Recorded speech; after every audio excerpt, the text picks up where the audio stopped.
motion comic is not a comic book. A motion comic is not animation.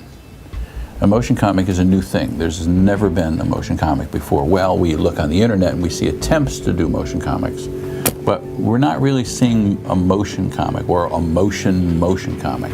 We want to see comics that are animated, but at the same time are not animation. Something in between a comic and a cartoon. That's as best as I can state it. It's not quite either one, yet it finds a place right in the middle. It takes, you know, from my perspective, it's taking the two-dimensional and making it three-dimensional. Making drawings move is not as simple as it sounds. On the other hand, it's not as hard as it sounds. The animation is very difficult. Finding that middle ground between what worked as a comic and what works in terms of animation. Getting a lot of the scenes where there maybe isn't as much action to be exciting, but without going overboard. Not having movement for the sake of movement. You know, finding the subtlety has been difficult, I think. We have to make this guy, Ord, in the comic book talk. So we have to have an extension of his jaw, and then we have to have an extension of the top of his head, because you can see this panel is a big oblong panel. If we want to contain the elements that go into this panel, we're going to have to extend the art top and bottom. Well, when we extend the art bottom, we need to have a moving mouth. We have to have a jaw that moves. So what I do is I draw those things in. Now what my computer technician does is takes my lines and tries to find on another page the same lines that John Cassidy did, and cuts them out in Photoshop and replaces them over the lines that I did. So we don't see Neil Adams' drawings, we see John Cassidy's drawings. I'm general counsel, really.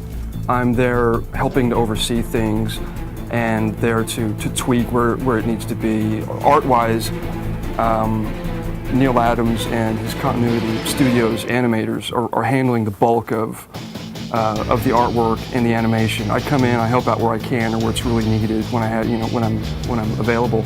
We have a terrific Wolverine shot, and Wolverine is in a crouch position. So I decided as the animation director that I was going to get him to that crouch position.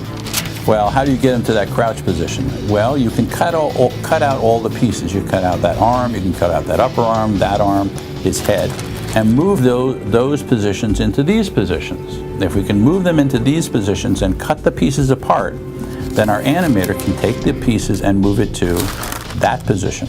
You have the Bible of the comic there, so you're seeing all the steps that need to be taken. But finding the in-betweens, finding, you know, how do you make these things move from one to the next, and really just sticking as close as you can to the source material. We have so much respect for the artist's work that we will bend over backwards to make sure that his work is there.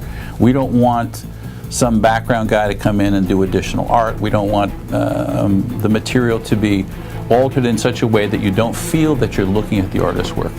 We also make sure that the soundtrack is perfectly what you read in the comic book. I'm still learning with every episode. Every time we do something, I'm learning a little more, and I think the things are getting better with each episode. And you know, when this is all said and done, I hope, you know, we're all able to look back on it and appreciate what we did and really see how some things work, how some things don't. Seeing the contrast between the book and the animation itself. In a very obvious sense, just seeing your mistakes and how to do it better the next time. Marvel, your universe.